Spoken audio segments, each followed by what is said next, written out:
Hoje vamos mergulhar em um dos projetos mais aguardados dos últimos anos, Frankenstein. A versão original, lançada em 1816, em formato de livro, é escrito por Mary Shelley, dessa vez em filme, direcionado por Guillermo del Toro, e por essa versão ser dele, já sabemos que não é apenas um filme de monstros. É um filme sobre coração partido, dor, culpa, amor, rejeição e até de redenção. O vídeo de hoje está cheio de spoilers, até porque é uma história bem antiga que só está sendo reinventada no ponto de vista do diretor Guillermo del Toro, que inclusive está muito mais fiel do que as versões anteriores, principalmente comparando com a versão mais conhecida e icônica que foi lançada em 1931. Eu sou Fábio Silva e veremos tudo isso depois da vinheta.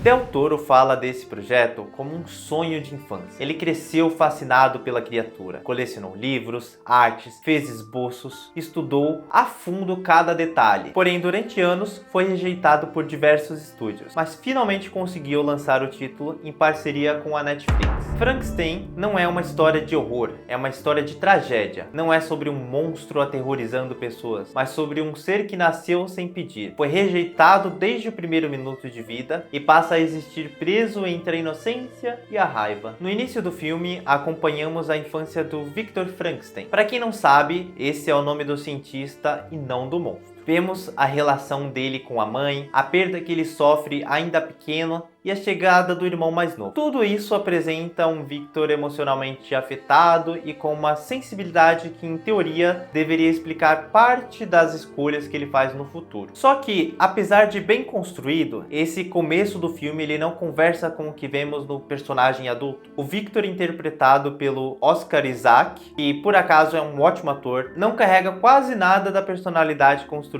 na infância. Não existe continuidade emocional entre as duas versões do Victor Frankenstein. Então, por mais que o filme dedique cuidado a essa fase inicial, ela não tem um impacto real na trajetória do personagem. Se essa parte do filme não estivesse lá, não teria impacto nenhum. Esse contraste fica ainda mais claro quando a história passa para a criatura. O desenvolvimento do monstro é bem mais consistente. A forma como ele entende o mundo, reage às pessoas e forma sua identidade é muito mais coesa e alinhada com o que vemos durante o andamento do filme. Quando a criatura nasce, não tem aquela vibe exagerada de grito teatral, raio para todo lado e "It's alive!"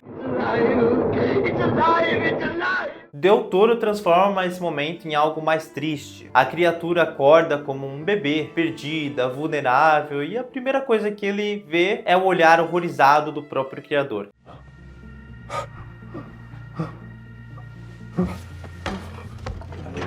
Victor foge, tem medo, e ali naquele primeiro instante, abandona. O filme é dividido em dois pontos de vista, assim como na obra original. Primeiro, a visão do Victor e depois a visão da criatura. Na visão do Victor, já conseguimos ter um pequeno deslumbre de quem realmente é o monstro, mas não fica totalmente evidente. Todos os crimes que Victor comete sempre acabam recaindo nas costas da criatura, mas mesmo assim o filme faz parecer que a criatura está o caçando por vingança. Já na versão da criatura, o filme é devastador. Ele aprende, ele observa pessoas, ele tenta entender sentimentos, mas o mundo não vê como um ser, vê como um monstro. Até a sua aparência, diferente das versões anteriores, muito mais bestiais, aqui é mais humana, mais delicada e, apesar dos remendos, o que torna tudo ainda mais trágico. E essa frustração, essa dor de existir sem lugar no mundo, vai transformando aquela inocência inicial em uma revolta profunda. A criatura não é simplesmente má, ela é ferida. É como uma criança gigante sem guia. Forte demais para o mundo, mas emocionalmente frágil demais para sobreviver. E mesmo assim, é imortal.